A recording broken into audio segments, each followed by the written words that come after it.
Selamat datang saudara-saudari. Kita mendengar kejadian pada babak pertama dan kita tahu bahawa manusia dicipta oleh Tuhan.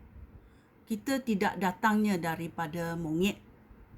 Ya, kita mesti tahu benda ini kerana ayat Tuhan adalah ayat yang benar.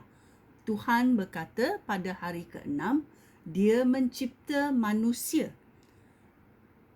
Sekarang kita akan mencipta manusia yang akan menjadi seperti kita dan menyerupai kita. Ini dalam babak 1 ayat 26.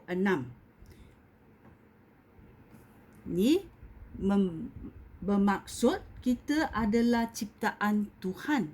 Kita bukan datang dari monyet. Okey, kita tahu. Mari kita bermula dalam babak kedua. Taman Eden. Mana taman ini? Pada masa Tuhan, Allah mencipta alam semesta. Belum ada benih yang bercambah dan belum ada tumbuh-tumbuhan di atas bumi. Kerana Allah belum menurunkan hujan dan belum ada orang yang mengusahakan tanah. Tetapi air keluar dari bawah permukaan bumi dan mengairi tanah. Kemudian Tuhan Allah mengambil sedikit tanah dan membentuk manusia, lalu menghembuskan nafas yang memberi hidup ke dalam lubang hidungnya. Maka hiduplah manusia itu.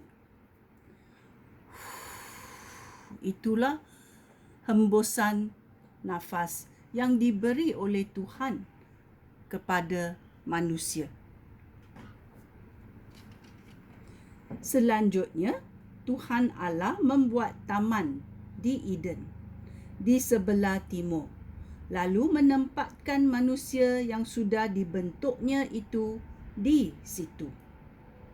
Di taman itu, Tuhan Allah menubuhkan segala jenis pokok yang cantik, yang menghasilkan buah-buahan baik. Di tengah-tengah taman itu tumbuh juga pokok yang memberi hidup dan pokok yang memberi pengetahuan tentang yang baik dan yang jahat.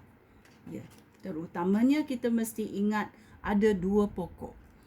Pokok yang memberi hidup dan pokok yang memberi pengetahuan. Ayat 10. Sebatang sungai mengalir dari Eden dan mengairi taman itu.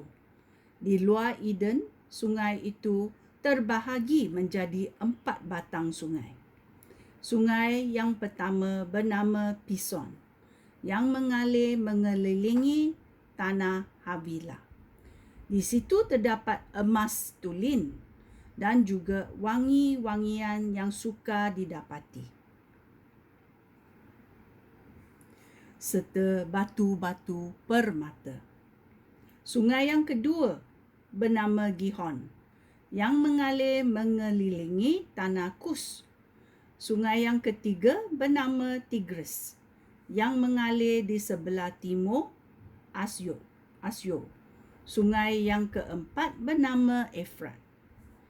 Kemudian Tuhan Allah menempatkan manusia itu di Taman Eden untuk mengusahakan serta memelihara taman itu. Allah berfirman kepada manusia itu, "Engkau boleh makan buah-buahan daripada semua pokok di taman ini,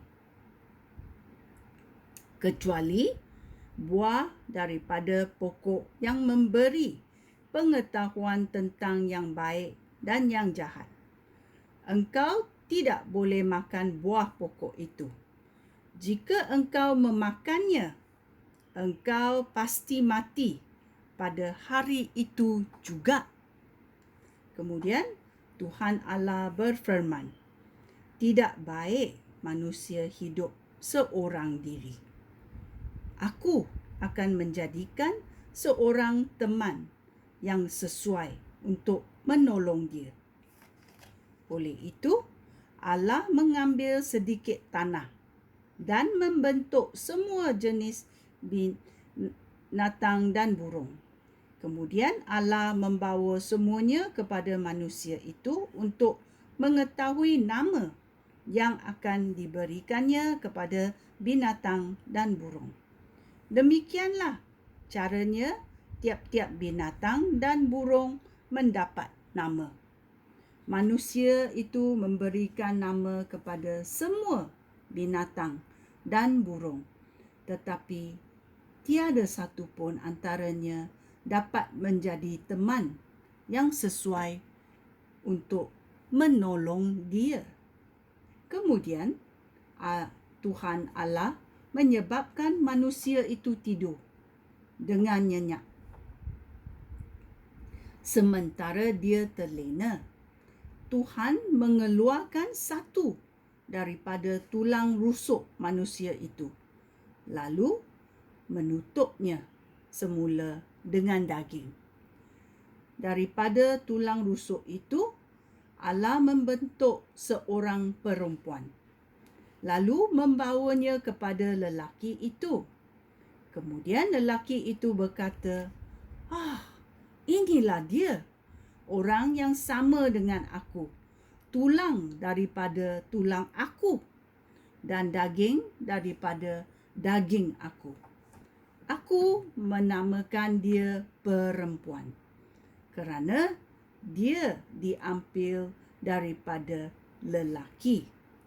Itulah sebabnya seorang lelaki meninggalkan ibu bapanya dan bersatu dengan isterinya, lalu mereka menjadi satu. Lelaki dan perempuan itu bertelanjang, tetapi mereka tidak berasa malu. Ya. Mengapa mereka bertelanjang dan tidak berasa malu? Kita mesti tahu Tuhan telah menghembus nafas Tuhan kepada mereka dan mereka bercahaya. Badan mereka bercahaya. Ya, ini adalah kerana Tuhan. Tuhan yang memberikan mereka pernafasan rohnya. Ya. Ini adalah kejadian babak kedua. Sungguh